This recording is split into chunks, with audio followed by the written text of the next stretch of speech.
Un saludo inmenso a todos nuestros seguidores y muchas gracias por acompañarnos en este nuevo vídeo de Mundo Seguridad JM.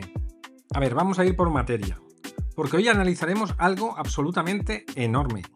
Hablamos de una de las actualizaciones más esperadas en la historia de las aplicaciones de mensajería. Los nuevos nombres de usuario de WhatsApp. Una novedad a primera vista espectacular que nos promete proteger nuestros números de teléfono para siempre. Pero ojito, porque inesperadamente ha desatado una tormenta de advertencias gigantescas en el mundo de la ciberseguridad. Entonces, ¿esta es la herramienta de privacidad definitiva que estamos esperando o hay algo más escondido detrás de este nuevo diseño? Y esto nos lleva a una pregunta fundamental. ¿Es verdaderamente seguro ocultar nuestro número de teléfono? Porque en teoría suena fenomenal, ¿verdad? Se acabó eso de tener que darle información tan privada a completos desconocidos, pero... Y aquí viene el truco. Podría ser que esta función, que ha sido diseñada como el escudo de privacidad definitivo, termine siendo en realidad un auténtico caballo de Troya para los estafadores. Pues eso exactamente lo que vamos a desgranar hoy en este vídeo. Sección 1. La nueva idea de WhatsApp. Bueno, pues para entender toda esta actualización hay que echar un poco la vista hacia atrás y ver sus orígenes.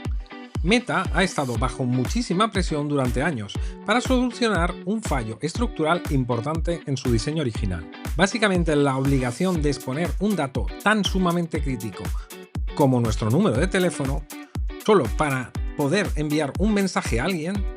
Telegram, por ejemplo, ya se adelantó y sacó los alias allá por el año 2014. Y la verdad es que lo hizo con mucho éxito. Así que inspirada por esta demanda constante de mayor privacidad, Meta empezó por fin a desarrollar su propia versión en el 2023. El objetivo es para finales del 2026, o sea, ya, es que el despliegue oficial esté completamente en todas las regiones. Pero un momento, hablemos de la escala de todo esto. 3.000 millones, repito, 3.000 millones es la asombrosa cantidad de usuarios globales activos que tiene WhatsApp cada mes. Así que un cambio que parece diminuto, un simple ajuste en la forma en que nos identificamos afecta literalmente a casi la mitad de la población mundial al mismo tiempo. La emoción es gigantesca, por supuesto, pero claro, con un volumen tan abismal de gente, cualquier pequeña grieta en el sistema tiene el potencial de causar estragos a nivel masivo. Sección 2. El lado oscuro del alias. Y es que detrás de esta brillante promesa de privacidad se esconde una realidad bastante más compleja. Una que ya está haciendo que las autoridades tomen cartas en el asunto. Fijaos, el Ministerio de Electricidad y Tecnología de Información de la India, que por cierto no es un dato menor porque es el mercado individual más grande de WhatsApp, ha emitido una advertencia formal y muy seria a Meta. En ella indicaban que la función podría disparar los fraudes en línea y el phishing. La situación escaló hasta tal punto que se ha llegado a pedir que se pause el lanzamiento inmediatamente. ¿Por qué? Pues porque descubrieron que ya durante la fase de pruebas había individuos reservando, agárrate que vienen curvas, alias falsos de bancos e increíblemente hasta del mismísimo primer ministro. La raíz de todo este peligro radica en algo tan simple como las ilusiones ópticas. Cuidado, pensadlo bien. A simple vista, si vamos con prisas, haciendo scroll con el móvil, por ejemplo, un alias como Mundo Seguridad JM y otro alias que sería Mundo Seguridad /JM, parecen tener exactamente la misma legitimidad. Los cibercriminales ya no necesitan ser super hackers para colarse en el servicio de Meta. Simplemente tendrán que crear una ilusión de confianza casi perfecta. Utilizan variantes minúsculas de los nombres, clonan los logotipos oficiales y simplemente se sientan a esperar a que alguien cometa un pequeño error de lectura. Sección 3. Así operan los estafadores. Para entender cómo se aprovechan de esto, tenemos que meternos un momento en la mente del atacante. Todo el engaño es como una obra de teatro. Es meticulosamente diseñada para actuar en momentos de urgencia o de vulnerabilidad. Imaginemos el caso de alguien que necesita contactar desesperadamente con el soporte técnico. El paso 1 es que el atacante registra de forma preventiva ese alias falso. Luego viene el paso 2, que es donde ocurre la verdadera magia. Una persona busca ayuda, entra en el chat y el estafador responde con un tono extremadamente profesional, ganándose su confianza al instante. En el paso 3, con la excusa de ayudar, piden un supuesto código de verificación del sistema que llega por MSS. Y para el paso 4, en apenas 5 minutos de conversación, el delincuente ha tomado el control absoluto de la cuenta de WhatsApp. En términos técnicos y legales, esto tiene un nombre clarísimo: suplantación de identidad.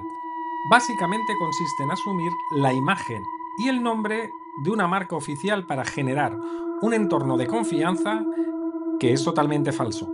Instituciones financieras muy importantes, como el Banco Provincia o Naranja X en Argentina, ya han tenido que lanzar alertas detalladas sobre esto, porque el impacto no solo es tecnológico, es profundamente psicológico. Juegan principalmente con ese alivio que sentimos cuando creemos que por fin estamos hablando con un agente real, no IA. Un agente real de atención al cliente que nos va a solucionar el problema. Sección 4. Consecuencias de la trampa. Claro que una vez que la trampa se cierra, el escenario empeora a un ritmo vertiginoso. Perder el acceso a los chats es en realidad solo la punta del iceberg de todo el desastre. Lo más inquietante es el doble impacto que tiene este engaño. Primero, sufrimos el daño directo, ¿no? Nos piden datos de tarjetas o nos dicen que hagamos transferencias, haciéndonos creer que así van a solucionar nuestro problema técnico. Pero el segundo daño es devastador, porque una vez dentro de nuestra cuenta, los estafadores contactan a nuestros propios familiares y amistades. Se hacen pasar por nosotros, dicen que hay una emergencia gravísima para pedirles urgentemente dinero, o directamente les hacen la famosa estafa triangular. Y por si alguien subestima la gravedad de toda esta situación, los datos hablan por sí solos y disipan cualquier duda. Fijaos en este salto en los cibercrímenes registrados en India. Pasamos de 1 millón en el 2022 a 2,3 millones en el 2024. Es una auténtica locura. Las cifras se están disparando a niveles globales. Así que es normal que las entidades reguladoras teman, y con argumentos muy sólidos, que facilitar el contacto anónimo sin las verificaciones adecuadas sea literalmente como echar gasolina a un incendio que ya está descontrolado. Sección 5. Medidas clave de seguridad. A ver, el objetivo de este análisis no es para nada generar pánico. Lo que queremos es dar herramientas ante nuevas amenazas. Necesitamos actualizar nuestras defensas para que sean un escudo inquebrantable.